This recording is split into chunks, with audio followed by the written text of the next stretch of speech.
Assalamualaikum warahmatullahi wabarakatuh. Perkenalkan nama saya Mary Sinusite dengan NPM 230101510 dari Prodi D3 Perpajakan. Jadi, saya di sini akan membuat video tentang pengisian SPT tahunan PPh wajib orang pribadi menggunakan formulir 1770 dengan aplikasi e-form. Lalu tujuan membuat video ini ya untuk menyajikan langkah step by step pengisian SPT untuk kasus Tuan Amirsyah. Jadi sebelum saya memulai menjelaskan isi video, saya akan memberitahu mengapa harus memakai formulir 1770. Tuan Amirsyah ini adalah wajib pajak orang pribadi WPOP ganda yang mempunyai penghasilan dari usaha TO Ananda dan juga dari gaji pekerjaannya. Nah, karena statusnya pengusaha yang wajib menyelenggarakan pembukuan, Tuan Amisnya wajib pakai formulir yang paling komprehensif yaitu 1770. Selain itu, PP yang wajib pembukuan harus lapor lewat e-filing dan tool yang saya gunakan. Di sini yaitu menggunakan e-form yang memungkinkan pengisiannya secara online, secara offline, lalu disubmit secara online. Jadi saya akan menjelaskan langkah-langkah pengisiannya.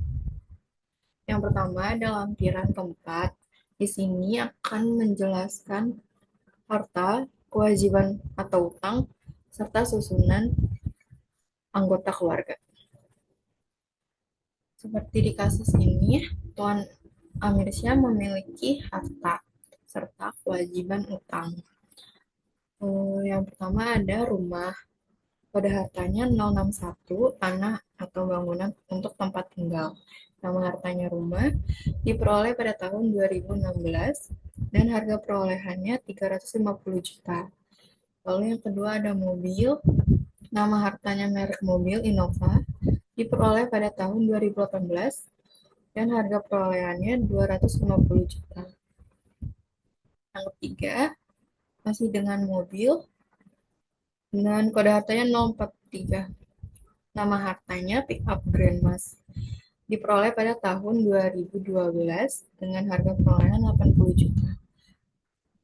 Yang keempat ada sepeda motor, yaitu dengan kode 042. Motor Hando diperoleh pada tahun 2019 dan harga perolehannya 12 juta. Lalu yang kelima ada deposito, kode hartanya 014 dari PT Bank Negara diperoleh pada tahun 2020 dengan harga perolehan 50 juta. Yang terakhir ada obligasi perusahaan dari PT Mantap dengan kode 033 diperoleh pada tahun 2020 dan harga perolehan 50 juta. Inilah jumlah dari harta. Lalu selanjutnya ada utang bank. Jadi Tuan Amirsyah ini meminjam kepada Bank Andalas sebesar 400 juta sejak 1 Januari 2019 dengan masa pinjaman 4 tahun. Lalu di sini ada kode hutang 101 karena utang bank. Nama pemberi pinjamannya Bank Andalas, alamatnya kita kosongkan karena tidak diberitahukan. Lalu tahun peminjamnya 2019 dan jumlah peminjamannya 400 juta. Selanjutnya ada susunan anggota keluarga. Di sini ada nama Sofyan, yaitu ayah kandung dari Tuan Amirsyah dan tidak bekerja. Lalu ada Isti Wulandari, istri dari Tuan Amirsyah, bekerja sebagai PNS. Lalu yang terakhir ada Hadi Kurniawan, anak kandung dari Tuan Amirsyah dan masih sekolah atau pelajar. Selanjutnya kita akan ke lampiran berikutnya. Ini merupakan lampiran penghasilan yang dikenakan pajak final atau bersifat final. Hmm, Yaitu ada bunga deposito, bunga obligasi, honorarium atas beban APBN atau APBD, dan penghasilan istri dari satu pemberi kerja. Jadi untuk perhitungannya,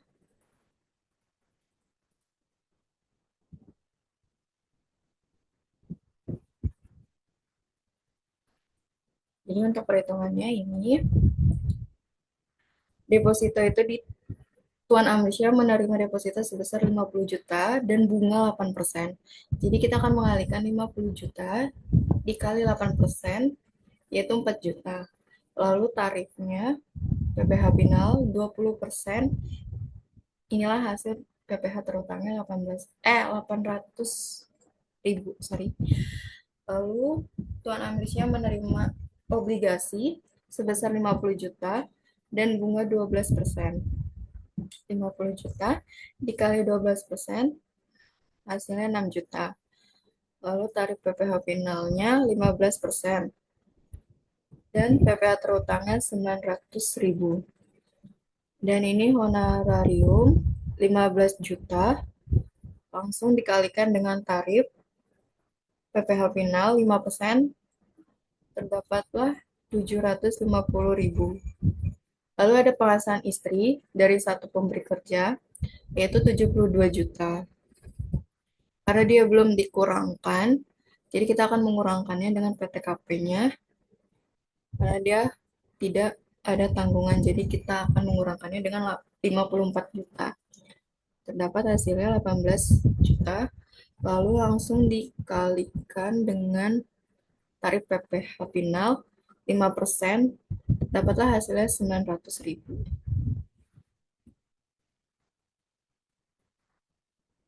Inilah jumlah dari lampiran penghasilan yang dikenakan pajak final atau bersifat final. Selanjutnya saya akan memberikan penjelasan tentang lampiran berikutnya.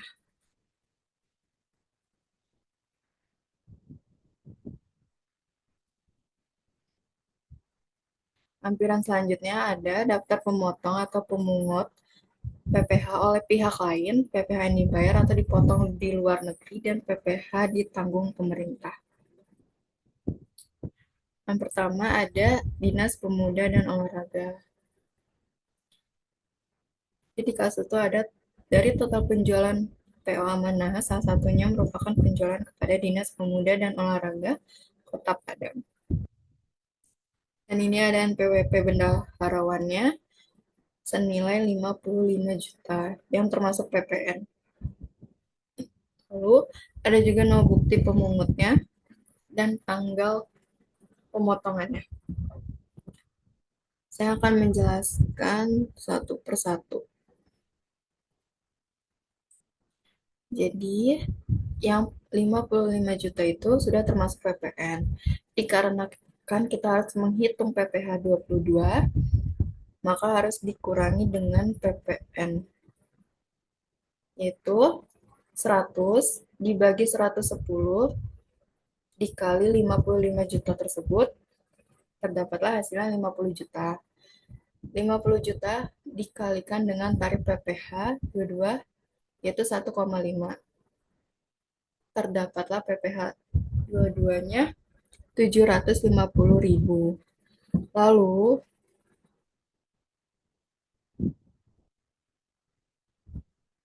lalu di sini ada PT Cahaya Ilmu.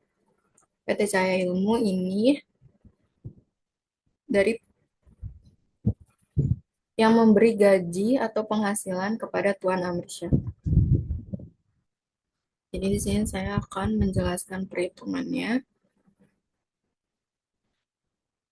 Nah, inilah perhitungan dari penghasilan Tuan Amrisya yang diberikan oleh PT Cahaya Ilmu. Jadi, dari penghasilan neto,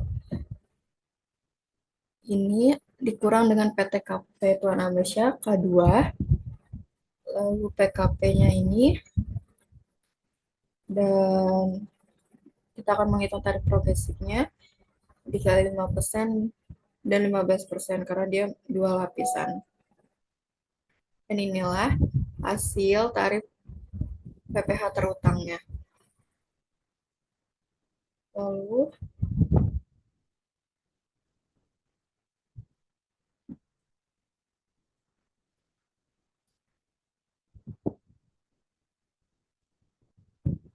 lalu untuk PT Pos yaitu kita akan melihat di soal yaitu menerima honorarium 6 juta.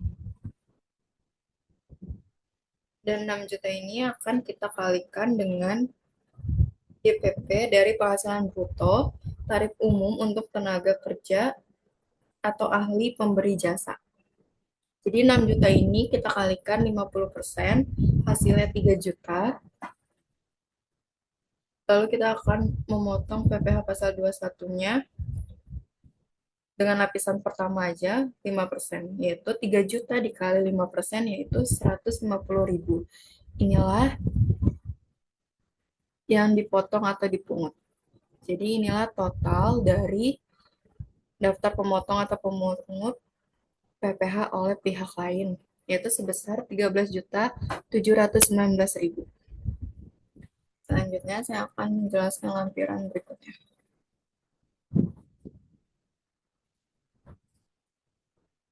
Jadi di sini saya akan menjelaskan lampiran 1, halaman 1 tentang penghasilan neto dalam negeri atau dalam usaha atau pekerjaan bebas.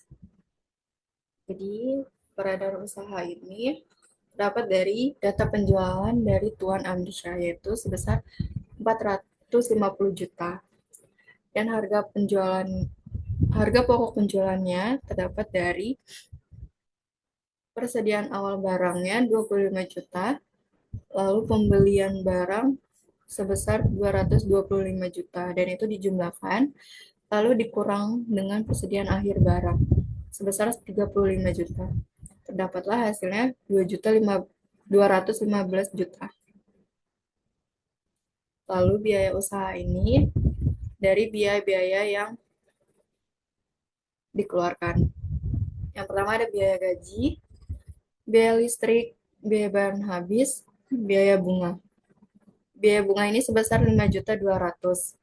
Dikarenakan 200 ribunya bunga atas sanksi perpajakan, jadi kita tidak akan memasukkannya ke dalam biaya usaha. Lalu ada biaya sewa 10 juta dan biaya penyusutan secara komersial sebesar 4 juta. Terdapatlah hasilnya 48.600.000. Lalu di sini saya akan menjelaskan penyesuaian fiskal positif. 2C ini yaitu penggantian atau imbalan sehubungan dengan pekerjaan atau jasa yang diberikan dalam bentuk natura atau kenikmatan. Jadi Tuan Amrisya ini mengeluarkan di mana 2 juta untuk beras dan gula. Lalu 200.000 ini terdapat dari bunga atas sanksi perpajakan. Yang terakhir ada penyesuaian fiskal negatif. Selisih penyusutan atau amortisasi komersial ini di bawah penyusutan amortisasi fiskal. Terdapat dari biaya penyusutan aset tetap yang terdiri atas penyusutan terhadap aset kelompok 1 dan kelompok 2, yaitu masing-masing sebesar 2 juta dan 3 juta. Dijumlah menjadi 5 juta, lalu dikurangkan dengan biaya penyusutan secara komersial sebesar 4 juta. Terdapatlah hasilnya 1 juta.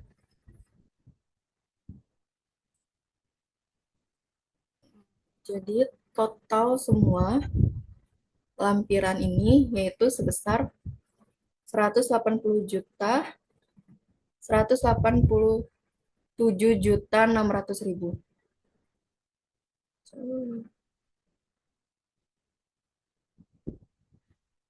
Selanjutnya lampiran 1 halaman 2. Sini saya akan menjelaskan bagian penghasilan neto dalam negeri sehubungan dengan pekerjaan, yaitu yang pertama PT Cahaya Ilmu. Penghasilan bruto ini Penjumlahan dari gaji, tunjangan, THR, dan bruto. Sorry, dan bonus. Lalu pengurangan ini pengurangan dari eh, biaya jabatan, premi asuransi, dan iuran pensiun. Inilah penghasilan netonya seperti yang sudah saya jabarkan di Excel ini. Ini gaji, tunjangan keluarga, tunjangan jabatan, THR, bonus. Inilah penghasilan brutonya. Lalu inilah pengurang dari penghasilan dan inilah netonya.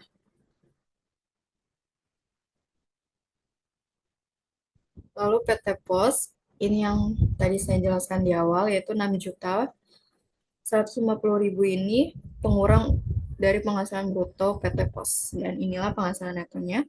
Dan inilah jumlah penghasilan neto dalam negeri sehubung dengan pekerjaan. Selanjutnya, kita akan ke lampiran terakhir.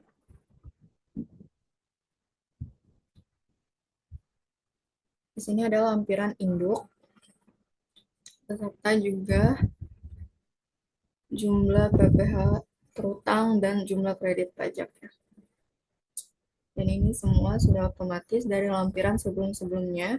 Dan saya akan menjelaskan juga ini bahwa Tuan Amrisya itu K2 dikarenakan dia kawin dan memiliki tanggungan 2 orang. Lalu 17.500.000 ini didapatkan dari total angsuran PPh pasal 25 tahun 2020 sebesar 8.500.000 dan dijumlahkan dengan total angsuran PPh pasal 25 selama tahun 2020 juga sebesar 9 juta. Jadi itulah totalnya kita masukkan di sini.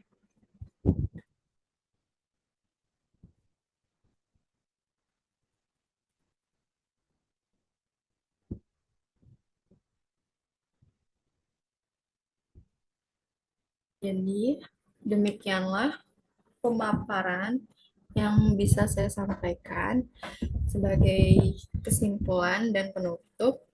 Setelah semua perhitungan netralisasi dan kredit pajak, saya memasukkan ke SPT induk, yaitu hasil akhir yang diperoleh yaitu PPh kurang bayar pasal 29 sebesar 17.500.000 17.508.500 perak.